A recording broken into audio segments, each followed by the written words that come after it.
Welcome to Storywise. Today I'm going to be reviewing the book I just recently finished, The Tainted Cup. This book is by Robert Jackson Bennett, I'm not sure. And it was good. I did enjoy it. I did get distracted at times. I did find myself losing interest or my mind was wandering, but that doesn't mean a book is bad in any way. That means that some parts are going to slow down, some parts are going to speed up. But what I really want to focus on is the really cool things that this book did and why I was excited to read it.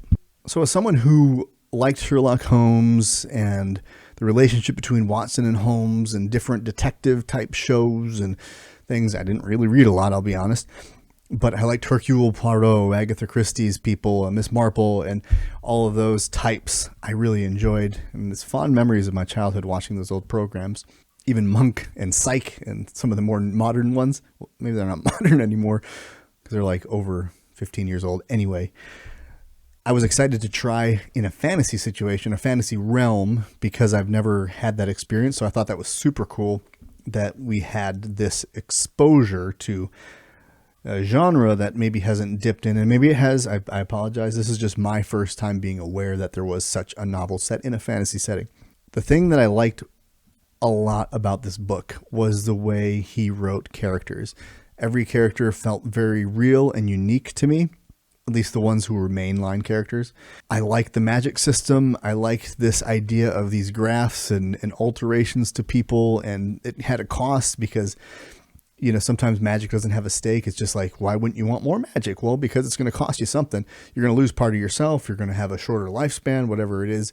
Like the twitches.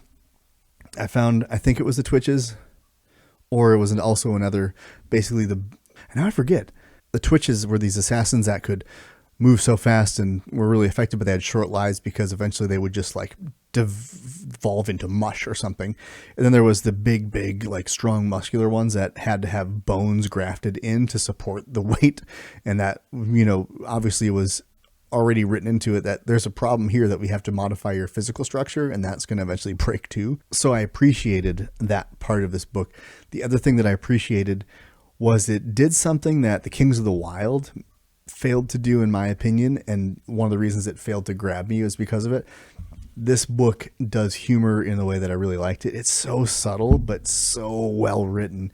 The Kings of the Wild was a lot more on the nose, a lot more unrealistic to me, and it felt like it took me out of the world that the book was set in. Again, it's a choice. People love it. I mean, I think the overwhelming opinion is it's great and funny. I just didn't get it. This one made me laugh more than Kings of the Wild did, and it was because it was subtle.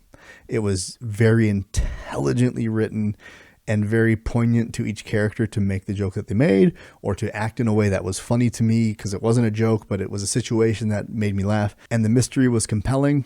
But like I said, the only thing that really drew me back was sometimes getting lost in the more conversational, political, historical type of elements. And that's always been one of my issues. I don't do well. That's why I'm afraid of some of Brandon Sanderson's longer novels, is like the Stormlight Archives, is because I feel like I'm going to get lost so regularly in them, because this book is short. It is not a thick book, but those bigger series where it does a lot of world building, I mean, maybe I can get into it. I'm hoping I can get into it, but historically it's not been great. Even Star Wars and things like that. I just sometimes would kind of gloss over when it got too much into the political arena. It's just not my thing, but I'm hoping that I can overcome that, because I do understand the importance of it.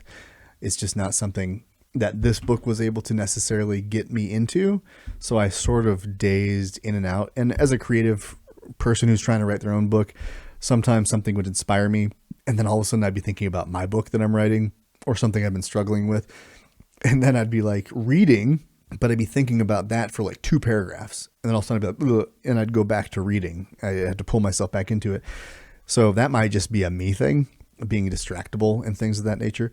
But I always came back to it. Never felt like I missed out on anything, but I always found myself getting these good chunks of super engaged reading that I enjoyed. It did not make me want to read the next in the series, but it made me appreciate the book that I just read. And that's a totally cool thing.